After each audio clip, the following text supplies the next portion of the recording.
everyone, welcome to the sociology class. I'm very sorry that I'm late with the video and your paper is tomorrow. मुझे भी थोड़ा सा काम था, उस वजह से मैं ये वीडियो बहुत लेट अपलोड कर रही हूँ. सोचा तो मैंने था कि मैं सुबह तक कर लूँगी बट नहीं हो पाया. Nevertheless, it's okay. We can still solve the paper and you can go through the notes that I have added ताकि आप कुछ इससे सीख सकें. So आज हम लोग 2023 का पेपर जो है वो सॉल्व करने वाले हैं. 2022 का पेपर हम ऑलरेडी सॉल्व कर चुके हैं और जो मैराथन सेशन है वो भी हम लोग कर चुके हैं. ठीक है, कल आपका MSW का पेपर है. Let me know in the comment section कि कौन कौन ये एग्जाम दे रहा है. Okay, and all the best to all of you जो भी ये एग्जाम दे रहे हैं. आई होप आप सबका ही अच्छा हो. I am your educator Bhairavi Bharadwaj and this is the Telegram channel that you must join if you are a sociology or social work aspirants, क्योंकि सारी important dates and updates यहीं पे मिलती हैं आपको. ठीक है, तो हम लोग स्टार्ट करते हैं और मैंने कुछ नोट्स भी ऐड किए हैं, तो हो सकता है वीडियो थोड़ा सा लंबा हो बट प्लीज़ इसको चुपचाप से देखना क्योंकि ये एग्जाम में आपको बहुत हेल्प करेगा. Okay, so here is the question number 1. With regard to judicial activism, which of the following statement is not correct? Judicial activism के रिगार्डिंग कौन सा इसमें से स्टेटमेंट है जो गलत है? The concept of judicial activism originated and developed in USA. It denotes the proactive role played by the judiciary in the protection of rights of citizens and in the promotion of justice in the society. The antithesis of judicial activism is judicial restraint. The concept of judicial activism is not closely related to the concept of public interest litigation. तो इसमें से कौन सा है जो गलत है statement? गलत स्टेटमेंट 4th है. ये वाला स्टेटमेंट रॉन्ग है. क्यों रॉन्ग है अभी हम लोग आगे इसके नोट्स में देखते हैं. बाकी के ऊपर के जो जितने तीनों हैं वो सही हैं. ठीक है, नोट्स देखो. Judicial activism is a concept that originated in US. ये US में ओरिजिनेट हुआ था, याद रखना, 1947 में. It has been seen in India since emergency days. India में ये इमरजेंसी के दिनों से देखा जा रहा है. किसने इसको कॉइन किया था? तो ये आर्थर जो भी हैं, इनका नाम देख लो. 1947 में इन्होंने इसको कॉइन किया था. ये एक अमेरिकन हिस्टोरियन और एजुकेटर है. इसका मतलब क्या होता है? That court should play an active role in shaping social policies and protecting rights of people. Judicial activism का क्या मतलब होता है? कि जो हमारी जुडिशरी है वो एक्टिवली रोल अपना दिखाए सारी चीज़ों में. ठीक है, हमारी सोशल पॉलिसीज़ में और हमारे राइट्स को प्रोटेक्ट करने में जुडिशियल को एक्टिवली पार्टिसिपेट करना चाहिए. इसका मतलब बस इतना सा है. ठीक है, the active role of the judiciary in upholding the rights of citizen and preserving the constitutional and legal system of the country is known as judicial activism. It was popular in India around mid 1970s. India में 1970s में ये term popular हुआ था और जो लोग हैं जिन्होंने इसमें बहुत ज़्यादा काम किया था इसको पॉपुलर करने में, वो हैं justice VR Krishna Iyer, then justice PN Bhagwati, then justice O Chinnappa Reddy and justice DA Desai. ये कुछ नाम है जो आपको इसमें याद रखने हैं. ठीक है, क्वेश्चन नंबर 2 देखते हैं. सो हिंदी में भी मैंने नोट्स यहाँ पर ऐड कर दिए हैं. जब अभी मैं PDF दूंगी तो आप हिंदी वाले भी यहाँ पर देख सकते हैं. Question number 2, there are some terms, sociological terms हैं ये और इम्पॉर्टेंट हैं. ठीक है, इसी तरह के इजी टर्म्स आपसे पूछे जाएंगे. अगर आपने मेरे CUET PG सोशोलॉजी के कंटेंट को फॉलो किया है तो ये आपके लिए it is like a cake walk, very easy. ठीक है, so the correct answer is C. जल्दी से हम लोग मैच कर लेते हैं. मेट्री लोकल क्या होता है? मेट्री लोकल का मतलब होता है newly married couple stage with women family. जो जिनकी नई नई शादी हुई है वो अगर वुमेन की फैमिली के साथ स्टे कर रहे हैं तो उसे हम मेट्री लोकल कहते हैं. मोनोगैमी क्या होता है? मोनोगैमी का मतलब होता है an individual to have one spouse at one time, यानी एक बार में आप एक ही शादी कर सकते हो, एक ही पार्टनर को रख सकते हो. मेट्रीलिनियल क्या होता है? Women inherit property from there mother. ठीक है, जो भी वुमेन है, डॉटर है, वो अपनी मदर की प्रॉपर्टी को इनहेरिट करती है, दैट इज योर मेट्रीलिनियल. और मेट्रीआर्कल क्या होता है? Women exercise authority and dominance. जब वुमेन एक सोसाइटी में, एक फैमिली में जब वुमेन की अथॉरिटी ज़्यादा होती है, दैट इज योर मेट्रीआर्कल. और इसी का अपोजिट हो जाता है पेट्रीआर्कल. ठीक है, सो आई होप यहाँ पे चारों टर्म आपको समझ में आए होंगे. Question number 3, according to TR Malthus, the constraint on the rate of population growth that are voluntarily imposed on themselves by human beings such as postponing marriage, using birth control technique are known as what? Natural check, positive check, preventive check या फिर artificial check. The correct answer is 3, that is preventive check. यहाँ पर बात क्या हो रही है कि जो इस थ्योरी में, इस थ्योरी को मैंने ऑलरेडी चैनल पे पढ़ा रखा है तो वो वीडियो ज़रूर देखना. डिस्क्रिप्शन में मैं बहुत सारी और भी वीडियोज़ जो हैं वो ऐड कर दूंगी जो सोशल वर्क के लिए इंपॉर्टेंट बहुत ज़्यादा है. ठीक है, नाउ इस थ्योरी में क्या था कि पॉपुलेशन ग्रोथ को कम करने के लिए ह्यूमन बींग्स ने कौन सी चेक्स अपनाए? जिसमें उन चेक्स में बात किस चीज़ की थी, पोस्टपोनिंग मैरिज, शादी लेट करना, बर्थ कंट्रोल टेक्निक्स को यूज़ करना, तो वो थे प्रिवेंटिव चेक। नेचुरल चेक में क्या आ जाएगा, अर्थक्वेक, सुनामी, इस तरह के जो नेचुरल कॉज होते हैं, नेचर करता है, ठीक है। सो ये है माल्थुसियन थ्योरी। इसमें आपको याद रखना है पॉपुलेशन ग्रोथ किस तरह से बढ़ता है, तो जियोमेट्रिकल प्रोग्रेशन की तरह बढ़ता है वो, यानी 2, 4, 8, 16 डबल होता रहता है। एंड फूड प्रोडक्शन जो है हमारा वो अर्थमेटिकली बढ़ता है, जैसे 2, 4, 6, अच्छा ये गलत है, 2, 4, 6 यहाँ पर होगा 1, 2, 3, 4 ऐसे होगा, ठीक है, तो इसको इग्नोर करना। अर्थमेटिकल का मतलब ये है, ठीक है। तो फूड बहुत कम धीमे धीमे बढ़ता है, जैसे कि देख ही रहे हो 1, 2, 3, 4, पर पॉपुलेशन ग्रोथ जो है वो 2, 4, 8, 16 ऐसे बढ़ती है। तो क्या होता है, प्रॉब्लम क्रिएट होती है, डिसइक्विलिब्रियम आ जाता है दोनों के बीच में। यही है इनकी थ्योरी। और इसको करेक्ट करने के लिए इन्होंने दो तरह के बताए थे, जिसमें एक था पॉजिटिव चेक, जिसको हम नेचुरल चेक भी कहते हैं, और दूसरा था प्रिवेंटिव, जो अभी हम लोगों ने क्वेश्चन में देखा। और डिटेल में पढ़ने के लिए वो वीडियो जो मैंने डिस्क्रिप्शन में ऐड कर रखा है, प्लीज़ उसको देखो, तो ये थ्योरी अच्छे से समझ में आ जाएगी। Question number 4 is related to your migration topic. Remittance is all cash or kind by migrants to their place of origin. The reason that cause people to leave their place or residence or origin is called pull factor. Marriage is the only reason of migration of women in India. Factors that attract people from different place are push factors. Then migration stream refers to a group of migrants with a common origin destination. So this is a very easy question. The correct answer is 3, that is A and E. A और E जो है वो सही है, बाकी के तीनों जो है वो गलत हैं। The reason that cause people to leave, एक ऐसा रीज़न जिसकी वजह से लोगों को अपनी जगह को छोड़ना पड़ता है, उसे पुल फैक्टर नहीं कहते हैं, उसे कहते हैं पुश फैक्टर। प्लीज रिमेंबर, ठीक है। और यहाँ पर जो है फैक्टर्स दैट अट्रैक्ट, तो उसे हम कहते हैं पुल फैक्टर। जहाँ पर आपको सिटी लाइफ जो है वो बहुत ज़्यादा अट्रैक्ट करती है, ठीक है, डल नहीं है, ये पुल है, ओके। और ये जो है marriage is the only reason, तो ये गलत है, मैरिज एक अकेला रीजन नहीं है वुमेन के माइग्रेशन का, ठीक है, हिंदी में भी है। नाउ पुल फैक्टर और पुश फैक्टर, जैसे कि मैंने बताया कि पुल फैक्टर क्या होता है, जब आपको जबरदस्ती वो जगह जो है वो छोड़नी पड़ती है, अपना जो एरिया है वो आपको छोड़ना पड़ता है। ओ सॉरी, उल्टा बोल दिया मैंने। पुश फैक्टर में ये होता है कि आपकी जो जगह है वो आपको छोड़नी पड़ती है ड्यू टू वेरियस रीजंस। तो पुश फैक्टर को ज़्यादातर निगेटिवली देखा जाता है, ठीक है, कि आप चाहते नहीं है छोड़ना, but due to some reasons आपको छोड़ना पड़ता है। और वो रीजंस हो सकते हैं political instability, economic hardships, economy अच्छी नहीं है तो आपको छोड़ना पड़ेगा, है ना। पुल फैक्टर्स क्या होते हैं, जो आपको अट्रैक्ट करते हैं रीजंस दूसरी जगह जाने के, तो ये हो जाता है हमारा पॉजिटिव फैक्टर। ये सारे कीवर्ड्स हैं जो आपको याद रखने हैं। जैसे एजुकेशन हो गया, अच्छी एजुकेशन आपने कहीं देखी तो आपका मन होगा कि आप भी वहाँ जाएं, हेल्थ केयर है, these are some of the pull factors of migration and these are the push factors of migration, okay. Question number 5.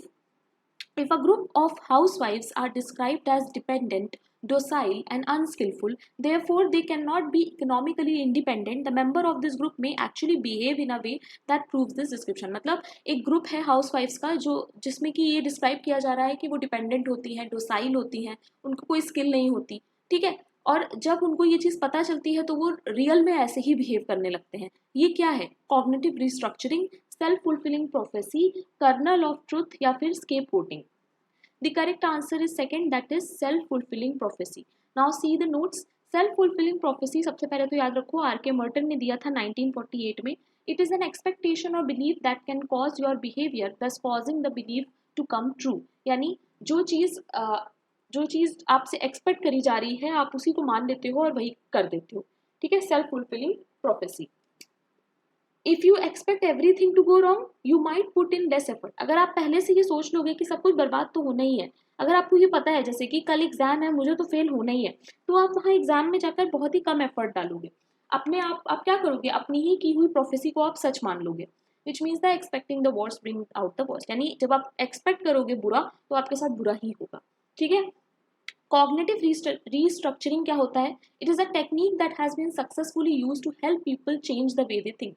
बहुत ज़्यादा डिटेल में मैं नहीं पढ़ूंगी, बस इतना याद रखो, ये एक तरह की टेक्निक होती है साइकोलॉजी में ताकि लोगों की थिंकिंग को चेंज किया जाए, ठीक है।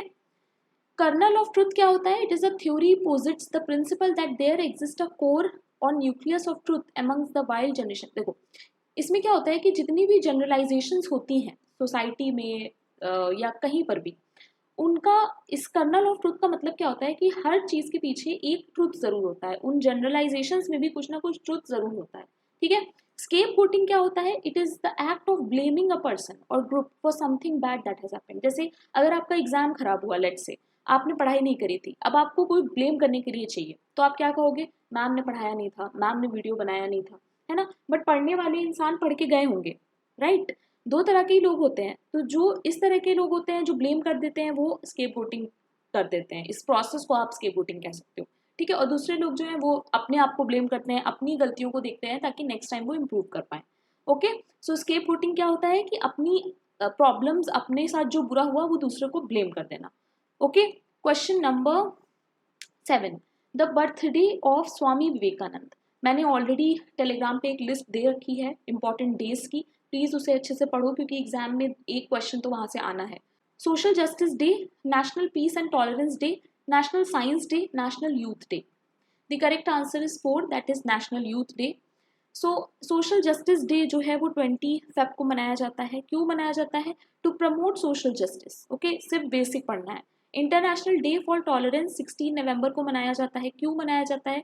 एक चीज याद रखो कि ये यूनेस्को ने डिक्लेयर किया था 1995 में, और ये सेलिब्रेट किया जाता है, पब्लिक अवेयरनेस बढ़ाई जाती है इनटॉलरेंस के प्रति, ठीक है। नेशनल साइंस डे 28 फेब को मनाया जाता है क्योंकि रामन इफेक्ट की डिस्कवरी हुई थी, जो सीवी रामन जो थे उन्होंने डिस्कवर किया था, तो साइंस डे इसलिए मनाया जाता है ताकि लोग साइंस को इम्पोर्टेंस दें। नेशनल यूथ डे जो आपके एग्जाम में ही पूछा गया है, 12 जनवरी को मनाया जाता है। विवेकानंद जयंती होती है इस दिन, बर्थडे होता है स्वामी विवेकानंद का, और उन्होंने काफ़ी कुछ किया था यूथ के लिए, that is why we celebrate national youth day on his birthday. Okay, और भी इंपॉर्टेंट डेज हैं वो आपको टेलीग्राम के पीडीएफ में मिल जाएंगे।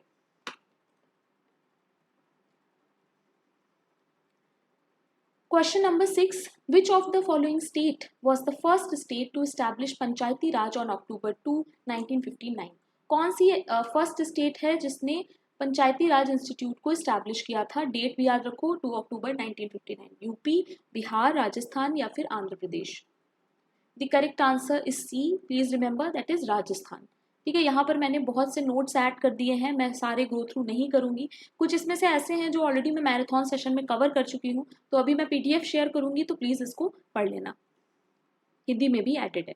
क्वेश्चन नंबर 8, कुछ एक्ट्स हैं और उनके ईयर्स हैं, तो इनको हमें मैच करना है। The correct answer is D, तो जल्दी से मैच कर लेते हैं। द मिनिमम वेज एक्ट जो है वो 1948 में आया था।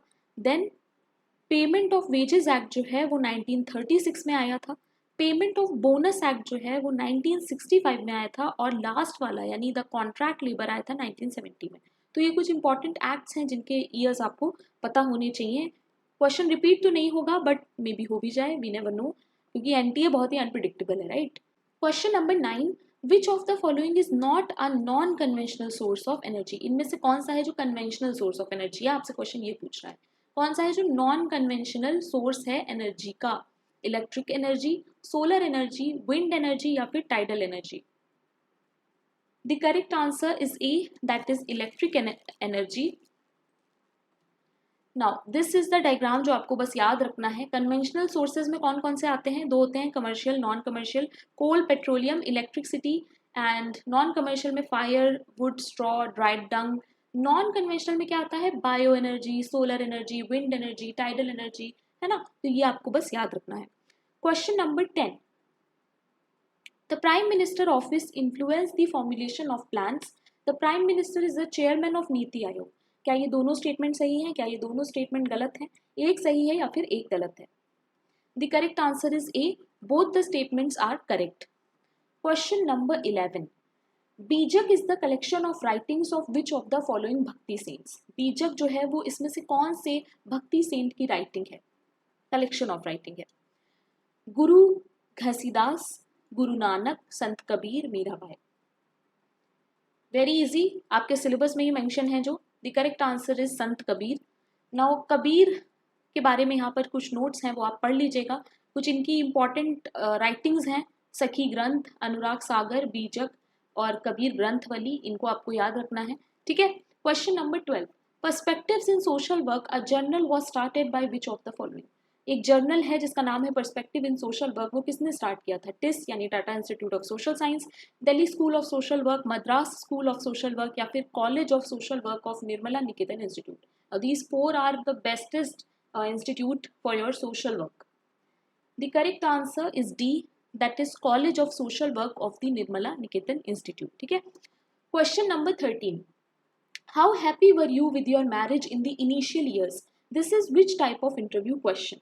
Open-ended question, leading question, mirror question, bipolar question. The correct answer is A, that is open-ended question. Now these are the notes that you have to remember. बहुत ज़्यादा इसमें समझने वाला नहीं है, अगर कोई डाउट है तो मुझसे कमेंट में आप पूछ सकते हैं, स्क्रीनशॉट ले लो या कैसे भी, बट इसको आपको एग्जाम में पढ़ के जाना है। ओपन क्वेश्चंस क्या होता है और क्लोज्ड क्वेश्चन क्या होता है। एक सिंपल सी मीनिंग मैं बता देती हूँ कि questions that should be answered with long response is your open question. ठीक है, जहां पर आपके रिस्पॉन्स जो है वो लंबे हो जाते हैं, लॉन्ग होते हैं। एंड क्लोज्ड क्वेश्चंस में क्या होता है कि रिस्पॉन्स बहुत ही शॉर्ट होते हैं, येस और नो, ट्रू और फॉल्स, इस तरह के होते हैं। ठीक है। Question number 14, which of the following has been described by doctor Ambedkar as the most criticised part of the constitution? Very very easy question. Provision of citizenship, fundamental rights, fundamental duties, DPSP. किस चीज को अंबेडकर जी ने कहा था कि बहुत ही important part है, क्रिटिसाइज्ड पार्ट है कॉन्स्टिट्यूशन का? The correct answer is B, that is fundamental right. So question easy है, कोई बहुत ज़्यादा टफ क्वेश्चन नहीं है। देखो मैंने यहाँ पर अंबेडकर से रिलेटेड भी नोट्स ऐड कर दिए हैं। अभी तुरंत मैं जब ये पीडीएफ सेंड करूंगी, प्लीज़ इसको पढ़ के जाना एग्जाम में, ये बहुत इंपॉर्टेंट है, यहाँ से क्वेश्चन आ सकता है। ठीक है, हिंदी में भी है। Question number 15, who among the following wrote 2 anti biographical works, Atmavritta in 1928 Marathi and looking back in 1936 in English? किसने ये बुक लिखी थी? बाल गंगाधर तिलक, ज्योतिबा फूले, बहुत देखो स्पेलिंग मिस्टेक है, ज्योतिबा को इन्होंने ज्योतिबा लिख दिया है। बी आर अम्बेडकर, ढूंढो सिंह कारवे।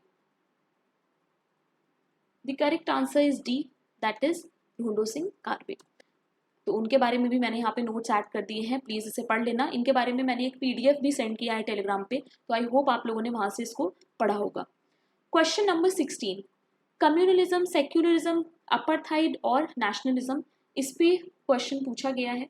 अभी रिसेंटली मैंने जामिया का जो पेपर सॉल्व किया है उसमें एक क्वेश्चन था अपार्थाइड पे, तो मैंने अपार्थाइड वहाँ पे एक्सप्लेन किया था। ठीक है, तो मैं इसीलिए कहती हूँ कि चैनल पे जितने भी वीडियोस हैं, अब वो आपको लगता है कि वो जामिया का है, बट आपके एग्जाम के लिए भी वो इम्पोर्टेंट है। ठीक है, सारे ही जितने भी वीडियोस हैं वो सोशोलॉजी और सोशल वर्क दोनों के लिए ही इम्पोर्टेंट है। ठीक है। Now communalism, secularism, apartheid, nationalism, इसे जल्दी से हम मैच करते हैं। करेक्ट आंसर जो है वो है ए। कम्युनलिज्म मतलब क्या होता है? शॉविनिज्म बेस्ड ऑन रिलीजियस आइडेंटिटी, मतलब अपने रिलीजन को बहुत ज्यादा वैल्यू देना, अपने ही रिलीजन को सब कुछ मानना, ये होता है कम्युनलिज्म। ठीक है। सेक्युलरिज्म क्या होता है? The doctrine by which the state is kept strictly separate from religion. Secularism में क्या होता है कि जो स्टेट होती है वो रिलीजन को अलग रखती है। ठीक है, रिलीजन को सेपरेट रखती है अपने गवर्नमेंट से। ठीक है, अपने स्टेट से। स्टेट अलग है, रिलीजन अलग है, ऐसे समझो।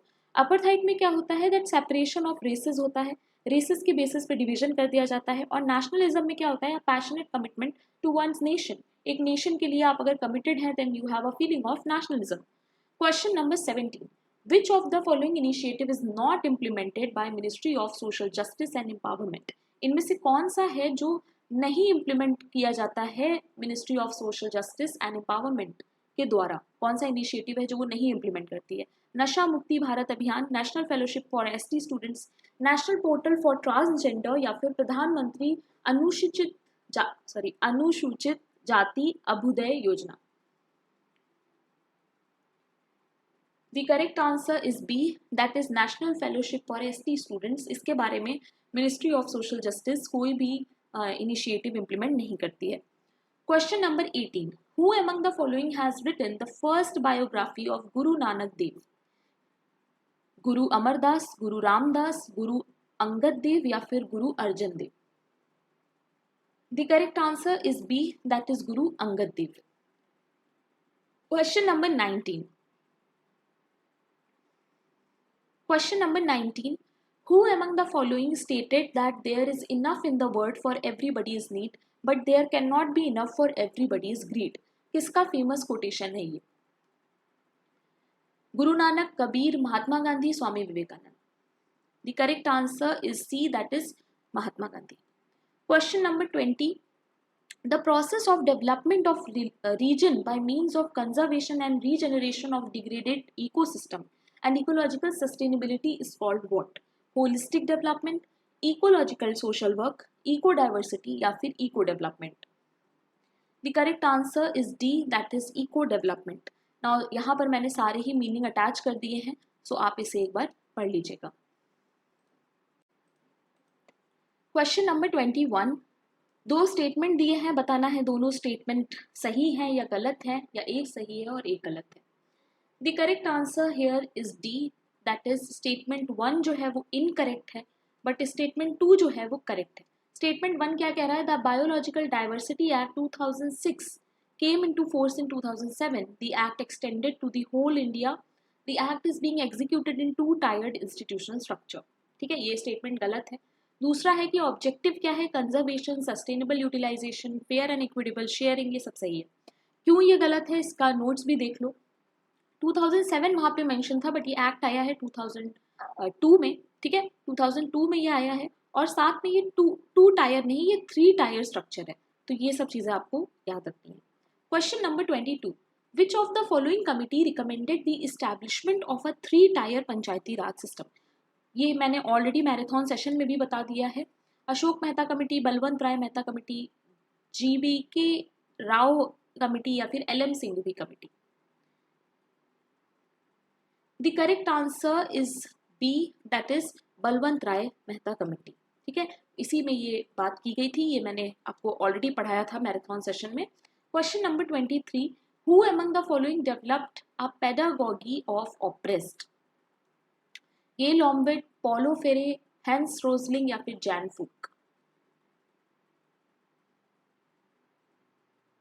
यहाँ पे टान फूक लिखा है. The correct answer is B, that is Paulo Freire. Now इनके बारे में आप एक बार गूगल कर लेना, पॉलो फेरे के बारे में अगर पढ़ना है.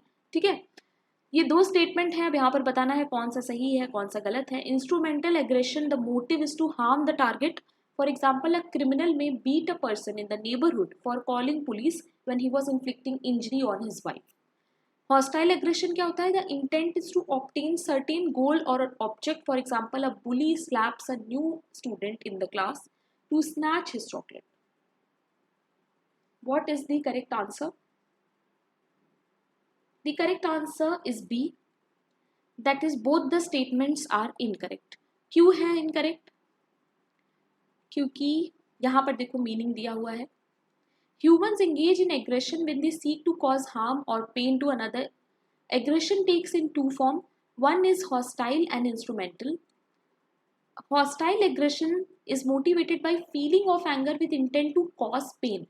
A fight in a bar with a stranger is an example of hostile aggression. तो यहाँ पर क्या है कि ये जो दोनों है ना, इन्होंने चेंज कर दिए हैं. ऊपर वाले को इन्होंने उधर बता दिया है और नीचे वाले को इन्होंने ऊपर बता दिया है. ठीक है, तो ये एक बार नोट्स हैं, इसे पढ़ लेना. Question number 25.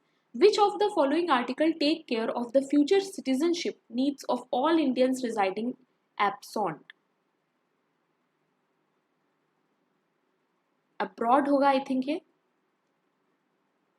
I don't know. हाँ, ये अब्रॉड होगा, सही है. This is abroad. हाँ, विदेश है ना, तो अब्रॉड होगा. Article 5, article 6, article 8, article 9. और सिटीजनशिप के इंपॉर्टेंट है सारे ही आर्टिकल्स आपके लिए. The correct answer is C, that is article 8. Question number 26. An abstract entity consisting of a set of political legal institutions such as legislature, executive, army, judiciary, claiming control over a particular geographical territory and the people living in it, termed as what? National government, state, virtual government, e-government. The correct answer is B, that is state. These are all important features of state. Question number 27. Who among the following was the founder and president of All India Forward Bloc? Forward होगा I think, बहुत spelling mistake किया है इन लोगों ने. Which emerged as a faction within the Indian National Congress in 1939. Sardar Patel, Mohammad Ali Jinnah, Subhash Chandra Bose, Baliram हेडवर्थ. The correct answer is C, that is Subhash Chandra Bose. Question number 28. In any statistical analysis, variance is always greater than the standard deviation. Variance is the square of standard deviation. What would be the correct answer? The correct answer is D. A is not correct, but D is correct. Sorry. Reason जो है वो सही है. R जो है वो सही है. Question number 29. Which regard to the silent features of Lokpal and Lok Yuktas Act 2013. Lokpal and लोक युक्तास के जो फीचर हैं वो आपको बताने हैं. अच्छा, इसमें से कौन सा नहीं है? Which among the following is not correct? The Lokpal to consist of a chairperson with a maximum of 8 members, of which 50% shall be judicial member. 80% of member of Lokpal shall come from amongst SCs and STs and OBCs, minorities and women. It seeks to establish the institution of Lokpal at the center and the Lok Yukta at the state level.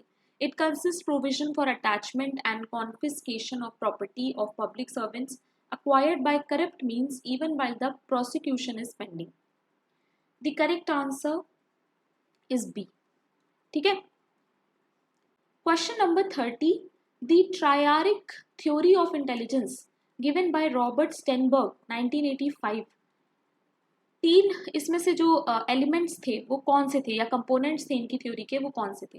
Componential, experiential, contextual, interpersonal, intrapersonal, naturalistic, body intelligence, socio emotional या फिर spiritual, cognitive, social, emotional. The correct answer is A, that is componential, experiential and contextual intelligence. ठीक है, यहाँ पर मैंने इसके सारे notes add कर दिए हैं. इस थ्योरी में क्या था क्या नहीं वो आप PDF से प्लीज पढ़ लीजिएगा, या फिर अभी अगर इमीडिएटली पढ़ना है तो आप स्क्रीनशॉट ले लीजिए. Question number 31. Homo hierarchicus interrogating caste, the division of labour या फिर कास्ट ऑफ माइंड. ये सारी बुक्स किसकी हैं? आपको मैच करना है, मैच द कॉलम है. The correct answer is 4. A का 4, यानी homo hierarchicus is written by Louis Dumont. Then interrogating caste is written by Dipankar Gupta. The division of labour is written by Emile Durkheim, and Caste of Mind is written by Nicholas Dirks. Okay. Question number 32. Sardar Swarn Singh Committee was set up to make recommendations related to what? Fundamental right, fundamental duty, DPSP, amendments related to SC/ST reservation. The correct answer is B, that is fundamental duties. Question number 33. In social psychology, the thought that when others are present, one person alone cannot be held responsible for doing or not doing something. Others are also responsible and will therefore do the task. इस तरह की बात किस पे होती है? Crowding apprehension, crowding tolerance, diffusion of responsibility, consolidation of responsibility. कि अगर आप किसी जगह पर हो और कोई गलती हो जाती है या कुछ हो जाता है वहाँ पे, तो आप अकेले रिस्पॉन्सिबल नहीं होगे क्योंकि वहाँ पे और भी लोग थे. तो ये थ्योरी किस बारे में बात होती है इसकी सोशल साइकोलॉजी में? The correct answer is C, that is diffusion of responsibility. ठीक है. Question number 34. Again some important environment related acts जो आपको याद रखने हैं यहाँ पर. The correct answer of this is A. So Environment Protection Act जो है वो 1986 में आया था. Then Air Prevention of Control of Pollution Act जो आया था वो है 1981 में. The Water Prevention and Control of Pollution Act जो है वो आया था 1974 में, और वाइल्ड लाइफ प्रोटेक्शन एक्ट आया था 1972 में. So please remember all the years. Okay. Question number 35. Again year based question. Indian citizen act कब आया था? Indian citizenship act 1951, 53, 61, 55. The correct answer is C, that is 1955. Please remember. Question number 36. With regard to National Population Policy 2000, which of the following statement is not correct? Reduction of infant mortality rate below 30 per 1000 live births. Reduction of infant mortality rate below 100 per 1 lakh live births. Universal immunization to achieve 100% deliveries in regular dispensaries, hospitals and medical institutions with trained staff. The correct answer is D, that is to achieve 100% deliveries in regular dispensaries, hospitals and medical institution and train staff, इस बारे में national population policy में कोई बात नहीं हुई है। Question number 37, the Government of India launched a mission in the year 2015-16 with an aim to ensure water security through per capita availability of water in the country. This mission is known as what? अब देखो 2015-16 से question उठा के उन्होंने पूछ लिया, very very bad, इतना पुराना क्वेश्चन नहीं पूछना चाहिए था। The correct answer is A, that is जल क्रांति अभियान। क्वेश्चन नंबर 38, फिर से देखो स्वामी विवेकानंद का क्वेश्चन, इसमें से कौन सा है जो स्वामी विवेकानंद ने फाउंड किया है? अहोबिला मठ, श्रृंगेरी मठ या फिर Ramakrishna Math, ISKCON? The correct answer is C, that is Ramakrishna Math. So ये सारे इंपॉर्टेंट हैं मठ्स और जो भी रिलीजियस ऑर्गेनाइजेशन, वो आपको याद रखना है। Question number 39, which of the following terms best describe the data that were originally collected by other researchers at a different time with a different objective? ध्यान से क्वेश्चन को पढ़ना, ऐसा डेटा जो पहले से कोई कलेक्ट कर चुका है अलग टाइम पे, आप बस उसे यूज कर रहे हो। Secondary, empirical, experimental, field notes. The correct answer is of course A, that is secondary data, very easy. Question number 40, Dhondo Singh Karve was the social reformer in the field of women's welfare. Throughout his life, he promoted widows' education. Dhundu Singh Karve founded the first women university in India, the SNDT Women's University, in the year 1916. The correct answer is A, that is both the statement are correct. तो आपको धुंधो सिंह कार्वे के बारे में ये पता चल गया इस क्वेश्चन से, ठीक है। क्वेश्चन नंबर 41, assertion है कि social inequality denotes some people having greater share of societal resources such as economic, culture and social capital. Region में हम यहाँ पर लिख सकते हैं because a Dalit is likely to be a victim of structural inequalities, having limited or no access to societal resources and hence remains in the deprivation and marginalized. What would be the correct answer? The correct answer is A, that is both the statements are correct and सही explanation भी है, ठीक है, सही explanation है, हिंदी में भी देख लो। Question number 42, the Constitution of India deals with the fundamental rights under what? Article 1, 12, 12, 25, 25 to 35, 12 to 51. Marathon session में ऑलरेडी मैं ये चीज पढ़ा चुकी हूँ। The correct answer is C, that is 12 to 35. Please remember this. Question number 43, इसमें से ब्रह्मो समाज किसने फाउंड किया था? स्वामी दयानंद, राजा राम मोहन रॉय, ज्योतिबा फूले या फिर Vidyasagar? The correct answer is B, that is Raja Ram Mohan Roy. Question number 44, इनमें से कौन है जो नॉन जस्टिसिएबल होता है? फंडामेंटल राइट्स, फंडामेंटल ड्यूटीज या फिर DPSP? Both 2 and 3। Very easy question. The correct answer is D, दोनों ही होंगे, फंडामेंटल ड्यूटीज भी और डीपीएसपी भी। Question number 45, during the 18th century the East India Company wanted to benefit from the export Indian cotton and silk fabrics, which enjoyed a wide reputation. For this, the company made use of agents called as what? इसके लिए कुछ agents को use किया था east India company ने, कौन थे वो? एजेंट्स, वर्णामस्तास, पसमस्तास, गोमास्तास या फिर हिंदमस्तास? The correct answer is C, that is Gomastas. Please remember this. This is an important question. Okay. Question number 46. अच्छा, यहाँ पर देखो गोमास्तास का थोड़ा सा नोट मैंने ऐड कर दिया है कि वो कौन थे, एक बार इससे पढ़ लेना। Question number 46, अरुणा रॉय से रिगार्डिंग क्वेश्चन है। She founded मजदूर किसान शक्ति संगठन. She was the member of parliament from Bengal. She was conferred Raman Magsai Award for community leadership. She has written her autobiography titled I Dare. She has written the book RTI Story, Power to the People. The correct answer is A. A, B और E जो है वो सही है, बाकी ये दोनों statement जो है वो गलत है। Question number 47, right to elementary education is related to what? 21B, 21A, 30A या फिर 31A? सो आर्टिकल्स बहुत इंपॉर्टेंट है, आर्टिकल आपको अच्छे से पढ़ के जाने हैं। The correct answer is article 21A। Question number 48, BIMARU states. BIMARU state का कॉन्सेप्ट किसने दिया है हमें? आशीष बोस ने। इनका नाम भी याद रखना, he is a political sociologist. Okay, Bihar, Maharashtra, Andhra Pradesh, BIMARU का फुल फॉर्म आपको बताना है। The correct answer is C, that is Bihar, Madhya Pradesh, Rajasthan and Uttar Pradesh. ठीक है, बीमारू स्टेट्स क्या होते हैं? बीमारू स्टेट्स की कुछ फीचर्स भी हैं जो आपको याद रखना है। ये वो स्टेट्स हैं जहां पर हाई पॉपुलेशन होता है,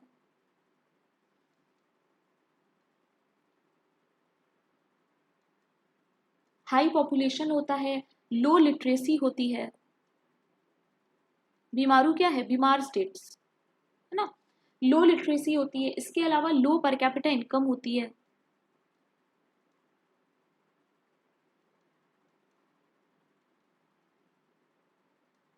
और इंफ्रास्ट्रक्चर भी बेकार होता है, so poor infrastructure.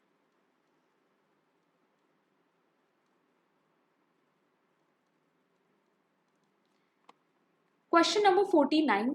To ensure welfare of workers in the unorganized sector, the Ministry of Labour and Employment has enacted the Unorganized Workers Social Security in year 2006, 2008, 2012 या फिर 2014. The correct answer is 2008. Question number 50. Which of the following statements are true with respect to ethics in psychotherapy?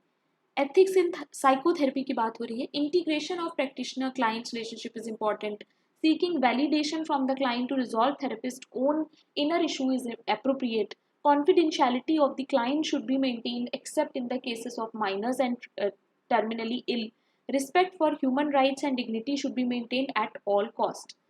What would be the correct answer? The correct answer is D. A और D जो है वो सही है, बाकी के दोनों जो है वो गलत है। ठीक है, question number 51. With regard to fundamental right, which of the following is not a feature? इनमें से कौन सा है जो फंडामेंटल राइट का फीचर नहीं है?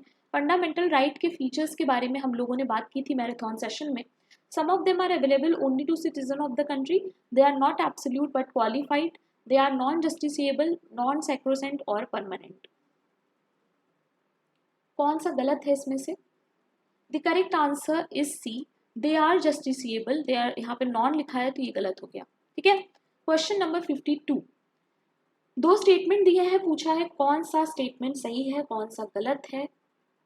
The correct answer is D, पहला स्टेटमेंट जो है वो गलत है और दूसरा स्टेटमेंट सही है। तो देख लो statement, the poor themselves are responsible for their poverty, यही स्टेटमेंट गलत हो गया। क्या पुअर अपनी पॉवर्टी के जिम्मेदार खुद होते हैं? नो। ठीक है, it is not the individual but a belief system, a way of life, values in which she brought up, the belief system called the culture of poverty. हाँ, culture of poverty के बारे में ये सही है। Question number 53. Who among the following was the political mentor, guru of Mahatma Gandhi? इनमें से कौन है जो महात्मा गांधी का गुरु था?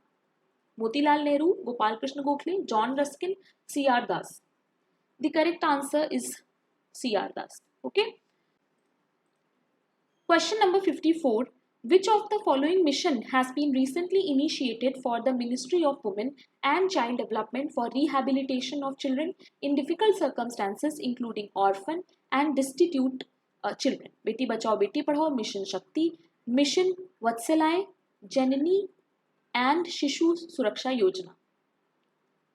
Rehabilitation of children in difficult circumstances, including orphan and destitute children. The correct answer is C, that is Mission Vatsala. Question number 55. Social activist Medha Patkar is associated with Narmada Bachao Andolan and supported the rehabilitation of affected people of Narmada Dam. She also led the movement of Ghar Bachao Ghar Banao Andolan. What would be the correct answer? The correct answer is A. Both the statement about Medha Patkar are right. Question number 56. Who among the following gave the slogan इत्तेहाद एतिमाद कुर्बानी, unity agreement sacrifice? Chaudhary Liaquat Ali, Subhash Chandra Bose, Allama Iqbal, Raj Mahendra Pratap Singh. The correct answer is C, that is Subhash Chandra Bose. इस तरह के slogan based question पूछता है social work में CUET PG। Question number 57. A non market exchange of produce goods and services within the North Indian village without the use of money based on the caste system and customary practice is what? Zamindari system, Dhurai system, Jajmani system, Haat Bazaar system. The correct answer is B, that is Jajmani system. Question number 58. Regarding which of the following did Justice Rajendra Tucker stated as the very foundation and cornerstone of democratic way of life ushered in this country by the Constitution? अब यहाँ पर इन्होंने spelling गलत कर दी है but Hindi में देखो सही है, Rajendra Dakar. Okay, very foundation and cornerstone of democratic way of life, इन्होंने किसको ये कहा था? DPSP, fundamental right, fundamental duties, protection of rights of SC and ST. The correct answer is B, that is fundamental right. Question number 59. Which of the following gave the constitutional status to Panchayati Raj institution? इसमें से किसने पंचायती राज institution को एक constitutional status provide किया? 71st, 72nd, 73rd, 75th amendment act. The correct answer is of course C, that is 73rd amendment act. पता नहीं कितनी बार हम लोग ये पढ़ चुके हैं, मैराथन सेशन में भी और सोशियोलॉजी के PYQs में भी. Question number 60. Some terms are there और उसे मीनिंग से आपको मैच करना है. Self regulation, self control, self enforcement, self efficacy. Correct answer जो है इसका वो है B.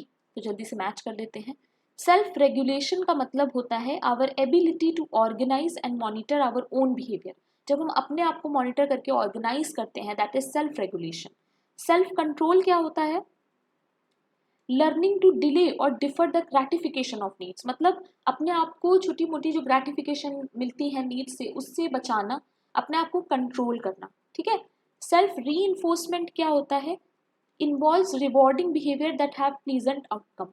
And lastly self efficacy का मतलब होता है one's expectation of mastery and conviction about one's own effectiveness, मतलब अपने आप से मास्टरी एक्सपेक्ट करना, that is your self efficacy. Okay. Question number 61. Vartaman Bharat book किसने लिखी है? Mahatma Gandhi, Subhash Chandra Bose, Swami Vivekananda, DK Karve. The correct answer is C, that is Swami Vivekananda. Question number 62. Human development index measures the average achievement in 3 basic dimension. 3 basic dimensions में वो human development को major करता है. कौन सा इसमें से नहीं है वो? The correct answer is D. Wellbeing of an individual with focus, happiness का कॉन्सेप्ट उसमें नहीं होता है. ठीक है. Question number 63. VV Giri national labour institute is located in which of the following? कौन सी जगह पे ये लोकेटेड है? Haryana, Uttar Pradesh, Maharashtra, new Delhi. The correct answer is UP, Noida. Question number 64. It has been observed that individuals work less hard in a group than they do when performing alone. ऐसा कौन सा phenomena है जो ये कहता है कि ग्रुप में जब आप काम करते हो तो आप मेहनत कम करते हो, बट जब आप अकेले काम करते हो तो आप मेहनत ज्यादा कर लेते हो? Bandwagon effect, social loafing, social facilitation, group polarisation. The correct answer is C, that is social loafing. Question number 65. Mahatma Gandhi national rural employment guarantee यानी मनरेगा के बारे में कुछ पॉइंट्स दिए हुए हैं, आपको बताना है कौन सा सही है. तो the correct answer is D, यानी कि सारे ही सही है. It was enacted in 2004. It provides guaranteed employment to take care of right to work. ठीक है. 100 डेज का एम्प्लॉयमेंट इसमें मिलता है हर साल. It provides employment to at least 1 able bodied person in every rural household. It is the first national programme, first है, which provides universal assistance to all state government to implement employment guarantee. ठीक है. Employment देता है, ये पहला ऐसा national programme है. Question number 66. which of the following is related for conserving and wise use of wetlands, which includes a wide variety of habitats such as rivers, lakes, coastal lagoons and numerous man-made wetlands such as ponds, etc. Rameswaram convention, Vienna convention, Ramsar convention, संसार convention. The correct answer is C, that is Ramsar Convention. Question number 67. Net migration निकालने का सीधा सीधा formula पूछा है. इसको याद रखना, माइग्रेशन से क्वेश्चन है आए हैं तो माइग्रेशन इंपॉर्टेंट है. The correct answer here is C. Question number 68.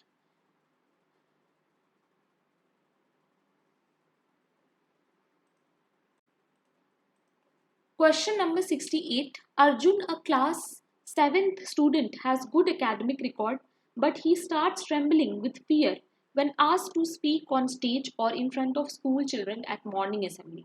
What would be the best intervention you would suggest to school counselor to address Arjun problem?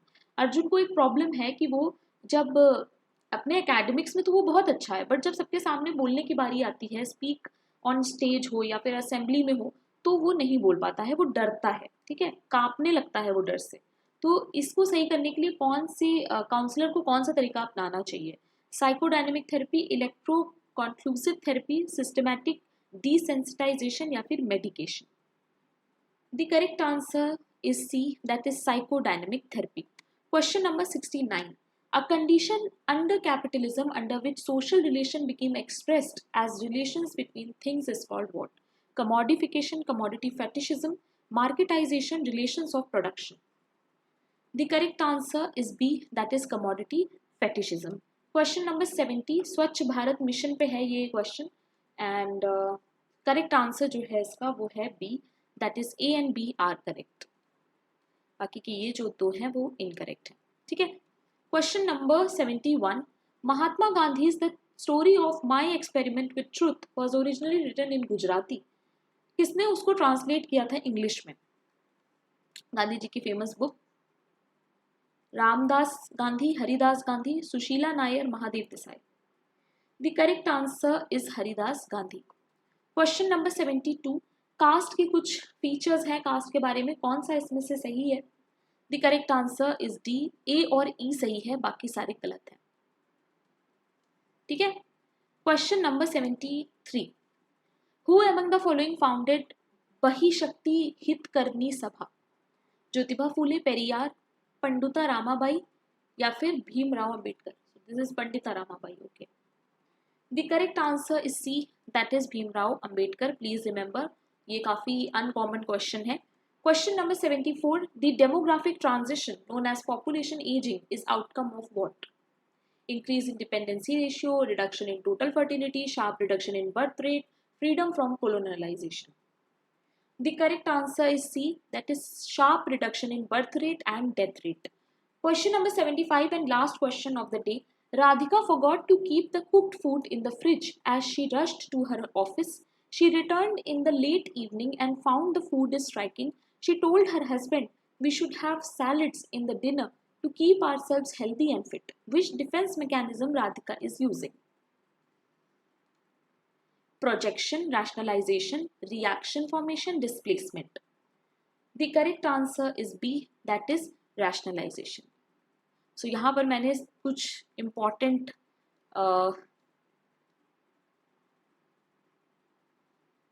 Defence mechanism add कर दिए हैं, तो वो आप देख लीजिएगा। So that's it for today guys. I hope you like this paper of MSW and don't forget to subscribe if you're watching me for the first time. कल ही exam है इसलिए मैंने बहुत ज़्यादा एक्सप्लेनेशन को टाइम नहीं दिया है, बट मैराथन सेशन देख के जाना। इसके अलावा टेलीग्राम पे मैं कुछ इंपॉर्टेंट क्वेश्चंस अभी पोस्ट करने वाली हूँ, उसे भी सॉल्व कर लेना।